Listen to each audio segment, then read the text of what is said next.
मित्रांनो, आजचा दिवस कसा सुरू होतो बरं? सकाळी डोळे उघडल्याबरोबर आपण हातात घेतो मोबाईल फोन आणि हाच मोबाईल आता लहान मुलांचंही जग बनलाय.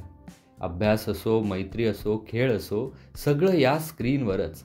विशेषतः कोरोनानंतर हा बदल अधिकच स्पष्टपणे जाणवतोय. मित्रांनो, खास करून माझ्या बालमित्रांनो, तुमचे आई-बाबा नेहमी एक वाक्य बोलत असतील, आमच्या काळात असं नव्हतं, आमच्या वेळचं जगच वेगळं होतं. दिवसातून एकदा नाही, किमान 2-3 वेळा तरी तुम्हाला हे ऐकायलाच मिळत असेल. पण खरंच जेव्हा ते तुमच्याच एवढे लहान होते, तेव्हा त्यांचं जग कसं होतं बरं? चला तर मग मी म्हणजेच तुमचा मित्र सचिन शिंदे तुम्हाला त्या जगाची एक छोटीशी झलक दाखवतो. शाळा सुटली की खेळ सुरूच.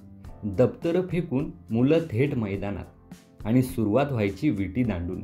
ती विटी पण मुलांनीच तयार केलेली. विटी म्हणजे काहीशी क्रिकेटच्या विकेटसारखी बरं का. दांडू सुमारे 1.5 फूट लांब, एक जाड काठी. जमिनीवर एक छोटा खड्डा, त्यालाच म्हणायचं गल्ली.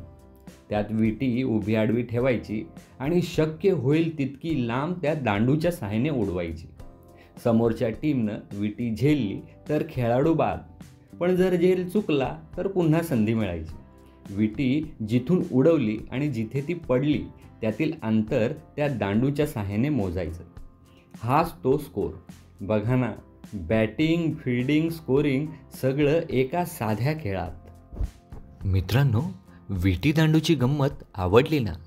अशाच आणखी धमाल खेळांची गोष्ट घेऊन येतोय पुढच्या भागात. सोनसाखळी, तो मिस करू नका.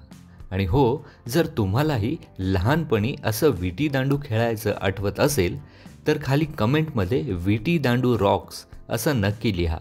चॅनलला सबस्क्राईब करा आणि आपल्याच बालपणात पुन्हा हरवून जा.